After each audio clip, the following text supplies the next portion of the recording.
mais je veux avancer. Là, moi, là, à ce moment-là, j'ai atteint le centre de l'Antarctique, puis je ride vers le pôle Sud, vers la fin de mon aventure, vers mes enfants que j'ai hâte de revoir. Bon. Fait que je sors mon cerf-volant de 12 mètres carrés, je déroule les 70 mètres de ligne qui me relaient à ce cerf-volant-là. C'est très long. Oui.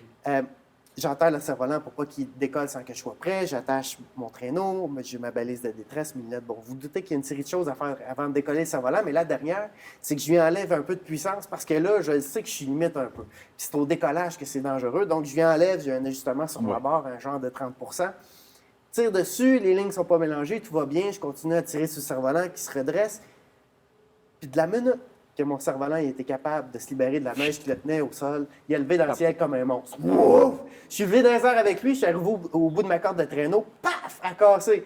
Là, je me retrouve dans les airs à essayer de négocier un atterrissage d'un boss, ce que je fais du mieux que je peux. Et là, l'idée, c'est d'emmener le cerf-volant au-dessus de ma tête parce que c'est là qu'il tire le moins, puis c'est là que je peux arrêter. Je réussis à l'emmener au-dessus de ma tête, je réussis à arrêter, j'ai juste peur. Mon traîneau, il est 200-300 mètres en arrière de moi. Je sais que pour retourner chercher mon traîneau, il faut que je remonte au vent. Là, je réalise qu'en fait, c'est l'ajustement qui s'était défait. Là. Le cerf-volant était plein de puissance. C'est pour ça que ça fait ça comme ça. Donc, je lui réenlève la puissance. Je remonte le vent vers la gauche, 200-300 mètres, et normalement, je me tourne et mon traîneau, il est là. Mais mon traîneau, le nouveau traîneau, parce que l'histoire est longue, j'ai brisé mon premier traîneau, j'en ai un nouveau qui m'a été prêté, mais le nouveau, il est blanc!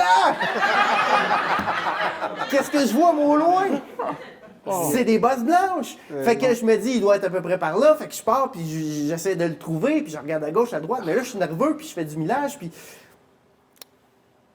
Et là, je reviens sur mes pas, puis je le trouve plus. Et je réalise que si j'ai plus mon traîneau, j'ai plus ma tente. Ah, t'es fait. J'ai plus mon réchaud, j'ai plus mon sleeping, j'ai plus ma nourriture. Je suis à des centaines de kilomètres de l'être humain le plus près, puis je finis par me dire, est-ce que je vais mourir?